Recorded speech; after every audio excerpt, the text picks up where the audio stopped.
Hi guys, അപ്പോൾ നമുക്കിന്ന് ക്യുക്കായിട്ട് ഒരു ബ്രേക്ക്ഫാസ്റ്റ് ഉണ്ടാക്കാം. അപ്പോൾ ഉപ്പുമാവാണ് ഉണ്ടാക്കുന്നത്. അതിന് വേണ്ടിയുള്ള ചേരുവകൾ എന്തൊക്കെയാണെന്ന് നോക്കാം. ആദ്യമേ സവോള കൊത്തിയരിഞ്ഞത്, പിന്നെ നമുക്ക് പച്ചമുളക് വേണം, കറിവേപ്പില വേണം, ബീൻസ് വേണം, ക്യാരറ്റ് വേണം, ഇഞ്ചി വേണം. പിന്നെ നമ്മൾ എടുത്തിരിക്കുന്നത് റവ നന്നായിട്ടൊന്ന് വറുത്ത് എടുത്ത് വെച്ചിട്ടുണ്ട്. അപ്പോൾ നിങ്ങൾ ആദ്യമായിട്ടാണ് ചാനൽ കാണുന്നതെങ്കിൽ നിങ്ങൾ ചാനലൊന്ന് സബ്സ്ക്രൈബ് ചെയ്യണേ.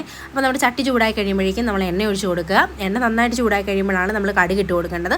അപ്പം കടുകും കൂടെ ഇട്ട് കടുകൊക്കെ നന്നായിട്ട് പൊട്ടി വരുന്ന സമയമാകുമ്പോഴേക്കും നമുക്ക് വറ്റൽമുളക് ചേർത്ത് കൊടുക്കാം. ഒരു 2 വറ്റൽമുളക് നടുവേ ഒന്ന് പിളർന്നിട്ട് ഇട്ട് കൊടുക്കുക.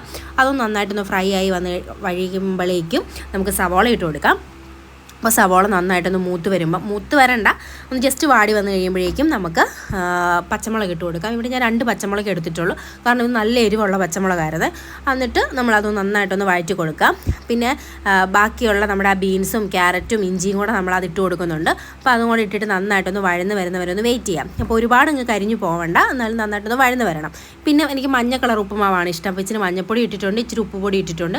എന്നിട്ട് നമ്മൾ നന്നായിട്ടൊന്ന് വഴറ്റിയെടുക്കുക. ഇപ്പം നമ്മൾ എത്ര ഗ്ലാസ് ആണോ റവ എടുക്കുന്നത് ആ സെയിം ഗ്ലാസ് തന്നെ വേണം നമ്മൾ വെള്ളം ഒഴിച്ച് കൊടുക്കാനായിട്ട്. നിങ്ങൾക്ക് ചൂടുവെള്ളം ഒഴിക്കാം, അല്ലെന്നുണ്ടെങ്കിൽ നമ്മുടെ തണുത്ത വെള്ളം ഒഴിച്ചിട്ട് നന്നായിട്ടൊന്ന് തിളപ്പിച്ചെടുക്കുക. ആ സമയത്ത് ഉപ്പ് കറക്റ്റാണോ നോക്കുക. എന്നിട്ട് നമ്മൾ ആ റവയും കൂടി ഇട്ടിട്ട് നന്നായിട്ടൊന്ന് മിക്സ് ചെയ്തെടുക്കുക കേട്ടോ. അപ്പം നമ്മുടെ ഉപ്പുമാവ് ഇവിടെ റെഡി ആയിട്ടുണ്ട്. അടുത്ത വീഡിയോ ആയിട്ട് കാണാം. ടാറ്റാ.